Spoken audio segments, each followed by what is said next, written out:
The Capriole Suite.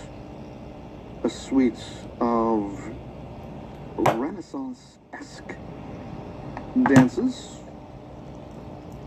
composed by 20th century British composer Peter Warlock. Originally for string orchestra, and here they've been adeptly adapted for the brass quintet, and specifically the Equale Brass Quintet, and here arranged by Alan Gout.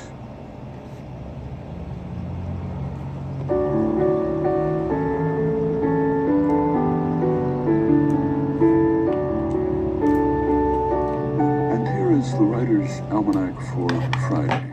It's the 3rd of November, 2017. It's the birthday of the poet William Cullen Bryant, born in Cummington, Massachusetts, 1794, who wrote the poem Thanatopsis, which was my grandmother's favorite poem.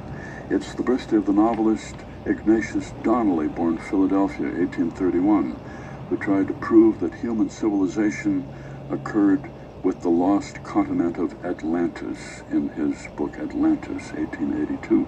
Also tried to prove that Francis Bacon had written the works of Shakespeare. It's the birthday of Martin Cruz Smith, Reading, Pennsylvania, 1942, author of the Arkady-Renko series of detective novels, including Gorky Park. Latest book is The Girl from Venice. It's the birthday of the photographer Walker Evans, born to wealthy parents in Missouri, 1903, who went to work documenting poverty during the Great Depression. He'd started out taking pictures for ad campaigns for New Deal programs, photographing the coal country, Pennsylvania, West Virginia. In 1936, he and James Agee went to Hale County, Alabama, to write an article for Fortune magazine, which did not publish it. Instead, it became a book, Let Us Now Praise Famous Men, which came out in 1941, the story of 3 tenant families. Walker Evans, who said part of a photographer's gift should be with people. You can do some wonderful work if you know how to make people understand what you're doing and feel all right about it. And you can do terrible work if you put them on the defense, which they all are at the beginning. You've got to take them off their defensive attitude and make them participate.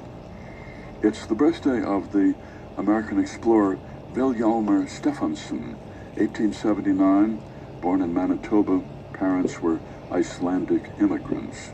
He explored new lands in the Canadian Arctic, spent a year living with the Inuit, and came to the conclusion, Stefansson did, that Europeans could very easily live off the land in the Arctic if they adopted Inuit ways. He said, "It is chiefly our unwillingness to change our minds which prevents the North from changing into a country to be used and lived in just like the rest of the world." Vilhjalmur Stefansson, also known to have been cavalier about planning his expeditions, and many of the trips he coordinated ended with the ship sinking and some of his fellow explorers perishing in the Arctic. Here's a poem for today by Anne Porter, A November Sunrise.